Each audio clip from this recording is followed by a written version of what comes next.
300 ರೂಪಾಯಿ ಹಿರಿಯ ಗೊಬ್ಬರ ಐತು. ನಿಮ್ಮ ಊರ್ತುಲ ರೈತರು ನೋಡ್ರು, ರೈತರ 1200 ರೂಪಾಯಿ DAP ಐತಿ, 300 ರೂಪಾಯಿ ಹಿರಿಯ ಗೊಬ್ಬರ ಐತಿ. ರೈತರು ನೋಡ್ರು,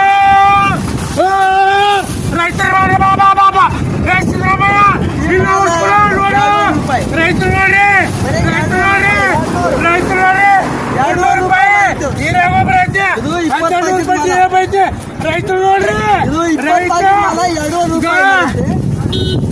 ಇದನ್ನ ವಿಚಾರ ಮಾಡ್ಬೇಕು ರೈತರ ವಿಚಾರ ನೋಡ್ರಿ. ಈ ಮಾಲ 200 ರೂಪಾಯಿ ಯಾರು ತಿನ್ನಂಗಿಲ್ಲ, ಎಲ್ಲ ಕಟ್ತಾರೆ ಇದನ್ನ ಯಾರು ತಿಂತಾರೋ ಇಲ್ಲ.